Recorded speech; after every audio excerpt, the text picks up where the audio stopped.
So I was doing so good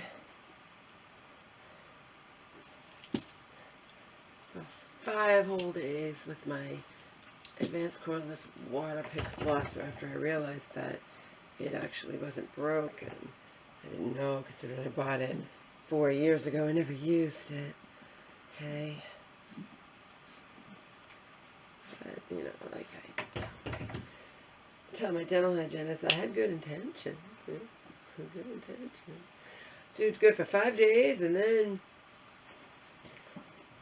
funny how knowing that you could have blinded yourself with a spray of water because you insanely, without even thinking, unconsciously opened up your eye.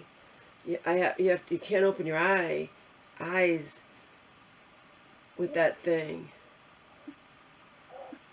because it will sometimes, as you read comments, stuff will spray. It will, you'll accidentally let it go, you know. You don't do it intentionally. Who knows why it happens? It certainly doesn't just happen to me. Okay? Not by a long shot. I know, we're gonna eat. Hold on, we gotta prepare. We gotta prepare, my love. We gotta prepare. Okay, we gotta prepare. It's okay. It's okay. It's alright, baby. I'm like this because she could come home from church anymore.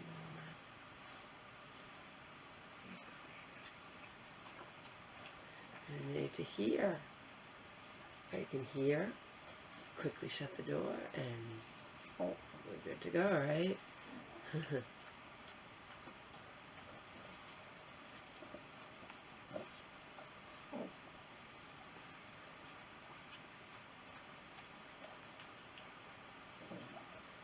So I've periodically said out here what is 1 million zillion % the truth, okay?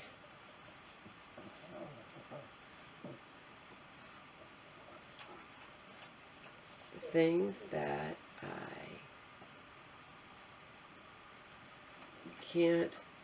don't say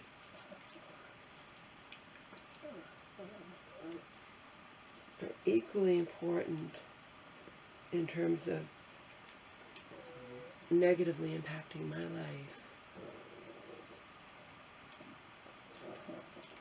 as are all those majority of things I do say.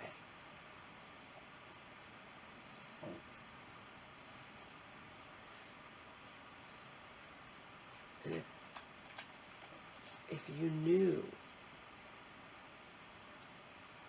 the missing piece of the puzzle, you would be as astounded as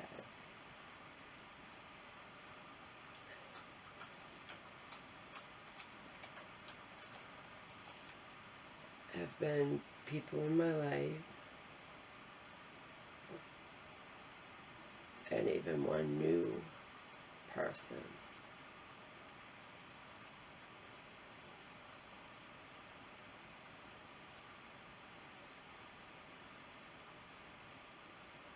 Who only after proving himself worthy for over a year became my email friend. And even briefly phone friend.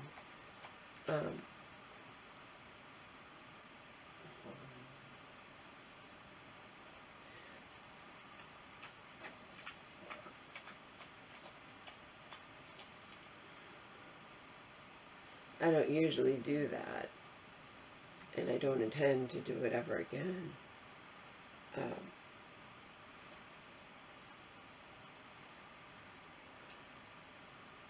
And I stopped kind of talking to him, but not because of anything that he did, nothing like that. Just, you know, the whole thing with the pandemic and going to Joe's and just life in general, you know.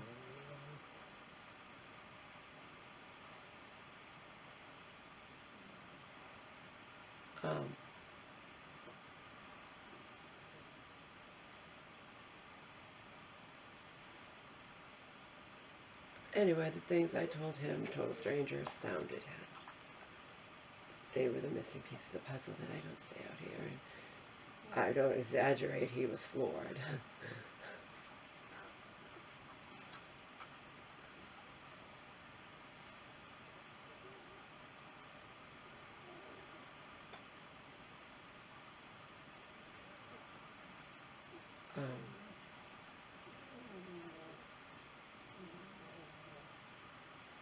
And as also Joe and I have pointed out to you,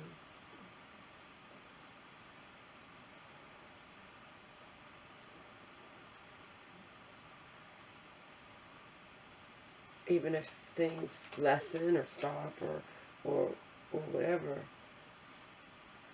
the damage is done. The damage is fucking done, okay?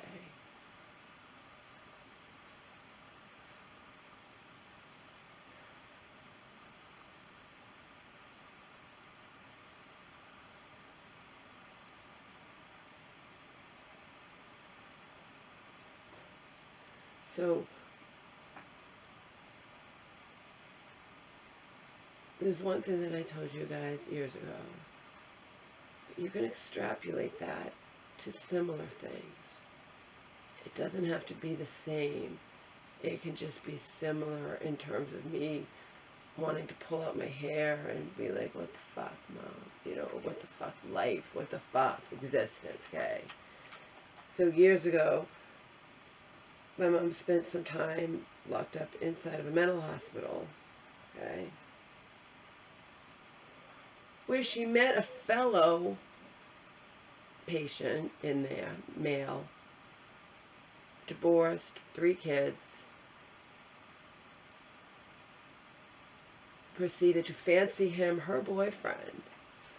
And to make a long story short, and I talked about this repeatedly out here, I mean, I was forced to welcome him into our home. Forced to welcome him into our home.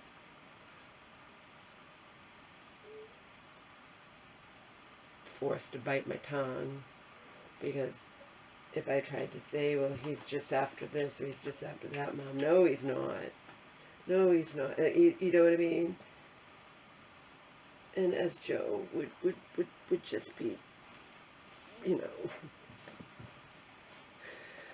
point out in a darkly humorous manner, the insane are running the asylum, okay? I was forced. There have been other things like that. Not the same, okay?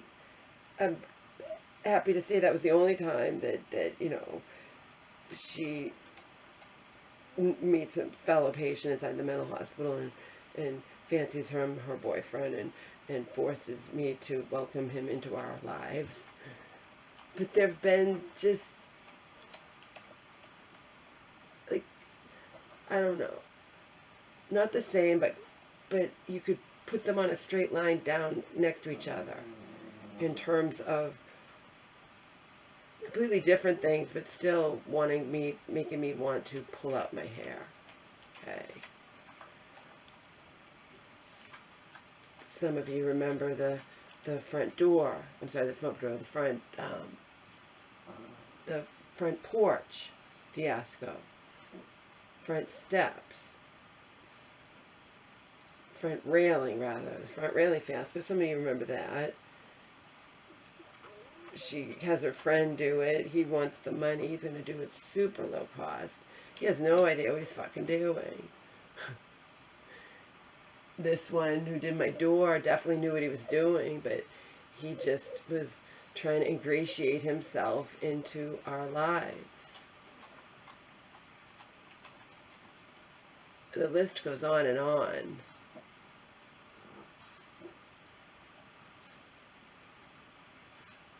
My mom will view professionals in her life as her friends, in quotations. Something you never want to do. And if somebody's not on the up and up or whatever, they can use that to, you know, get my naive mother to say things to them that you don't say, you don't view professionals as your friends ever, whoever it may be. It happens sometimes. There are people who become friends in quotations with their psychiatrist and get romantically involved with them, and it's just, this is the kind of shit that I've had to deal with for years and years and years with my mother.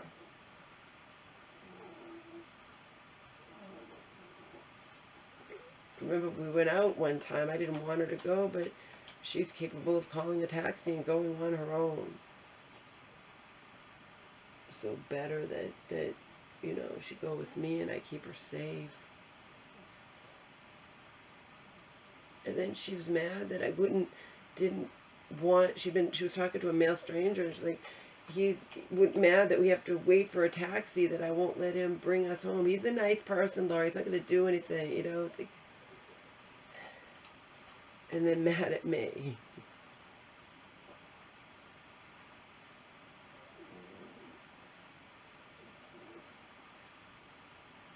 Almost 15 years ago, when I was here visiting, she gave our complete address out in public at a bar. We were a trip club, and wherever we were, she said it out loud, or anyone could hear where we lived. And she's done it on the bus too, on public transportation. What is a bus, train, commuter rail, whatever? She'll be saying personal stuff and be like, no one's listening, Laura. Oh, you'd be surprised, Mom. You would be surprised at the things I've heard when I'm not intentionally listening, but when you're trapped and you have nowhere to go, there are people that have nothing better to do than listen because you can't tune it out. Or sometimes people say really interesting things, okay? I know people are listening because I've had people butt in before, which pretty much seals their fate in terms of me knowing they were listening to every word.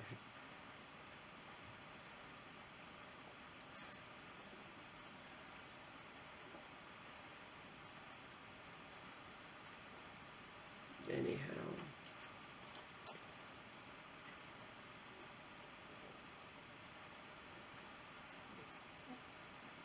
it just goes with the territory. It's also extremely frustrating for me because, as you know, I do not lie. My mom will lie, but she pretends that she doesn't, because Christians don't lie in her eyes. So I'm a Christian, I don't lie, yeah, whatever. Christians also don't tend to watch demonic shows like True Blood, Mom. Oh, I got her off of that. We found in just like, we're just going to keep HBO Max, I told you. I'm watching that stupid The Idol, as well as other things, but we can't do anything else.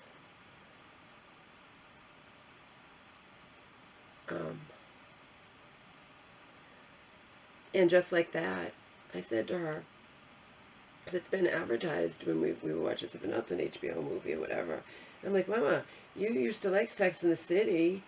You want to watch it just like that from the beginning? And she's like, yeah. Like, good. That still has sex in it and stuff, but at least it's not demonic.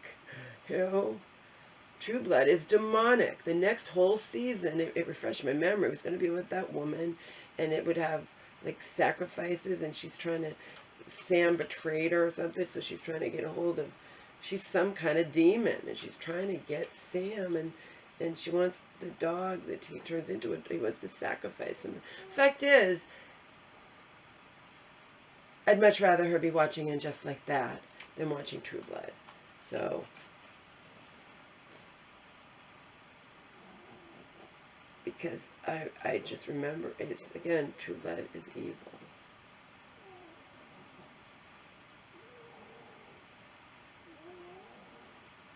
And she's already seen it with me many years ago, and by herself. But the fact is, we've both already seen it. No need to watch it again, okay?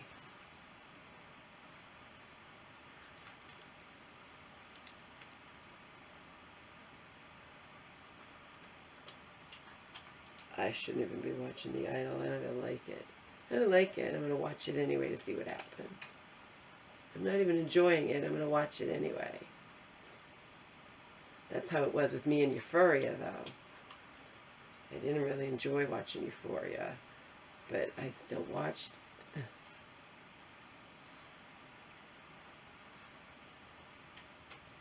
Same with The Last of Us. I didn't revel, I didn't like really enjoy watching The Last of Us, but I still watched it. And I didn't, but it's not like watching, you know, Million Little Things or This Is Us on mainstream.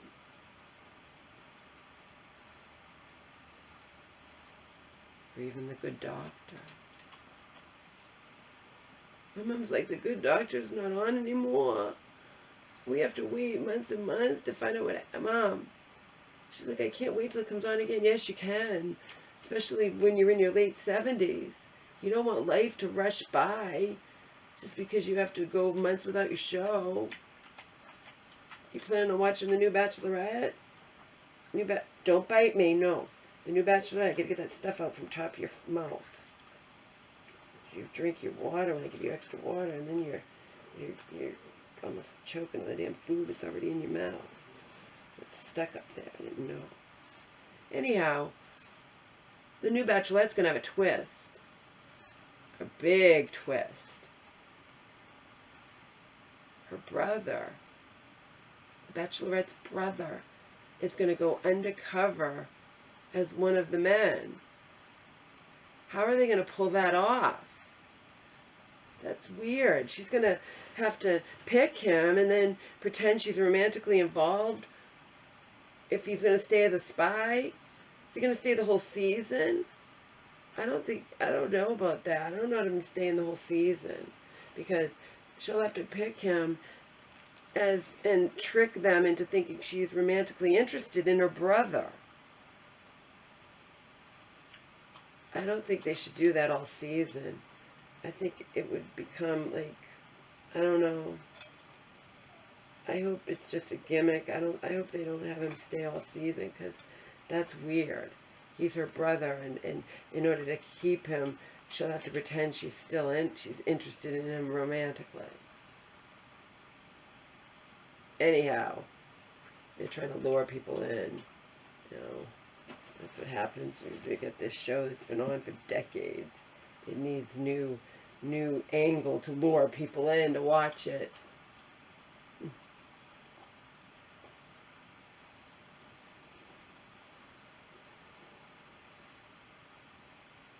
I've still been cleaning his paw every day, putting different things on it, putting my hemp CBD oil, which is not, it's CBD in a thing of other things, you know. Sometimes virgin coconut oil, sometimes apple cider vinegar diluted, sometimes the CBD. I've been alternating, and sometimes Neosporin, you know, switch it up from natural to non-natural. And couldn't afford to take him to the vets anyway. I think it's healing. I mean, I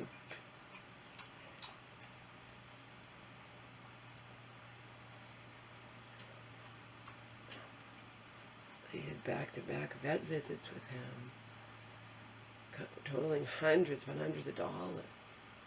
His normal, you know, wellness exam, and then he was there for when he hurt himself, and I had him there, and then for the nipple, and then, you know.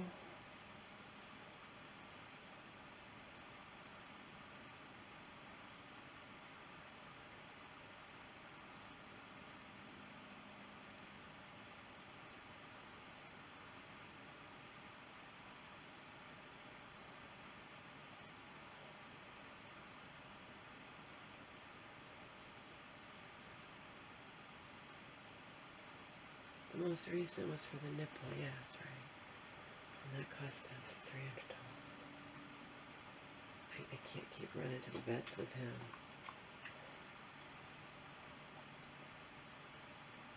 I mean, something was oozing pus and doing or whatever. It's just hard when it's on his paw. But when my mom fell, she had when my mom fell, her boo-boo was all red around it, and I thought that might be infected, and an actual nurse said, no, it's just from she said, no, it's not infected. It's just from, like, bending it or whatever, okay?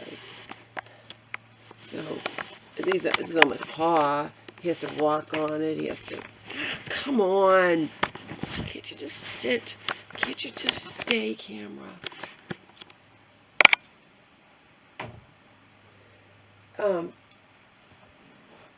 It's pink underneath, but it had scabbed over, and then, you know, nobody's picking at it, but it comes off just, it doesn't give it, because it's his paw, you know, it doesn't give it a chance to fully heal, and, you know, it's just to take a scab off until it's ready to come off, or, you know, if the scab comes off like that, it's going to be that way underneath, not bleeding underneath, but tender, you know. Fact is, I can't afford to take him to the vets again unless it's a true emergency. So,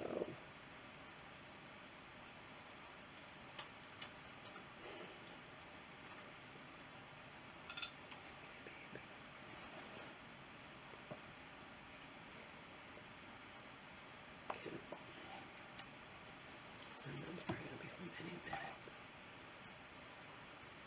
Take a break from feeding him because I had this camera that way. It's annoying me. I forgot to get it. Boy, I'm going to put the camera on. Alright, honey, hold on.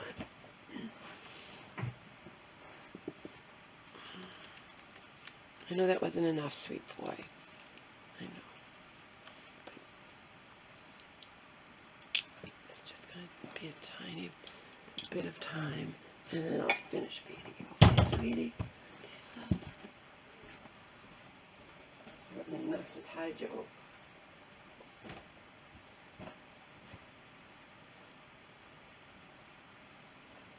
You know what I mean? It's like when a scab accidentally or on purpose comes off. We've all been there. Okay, we've all been there. And it's not ready to come off. So it's not, you know, not a perfect, beautiful skin underneath.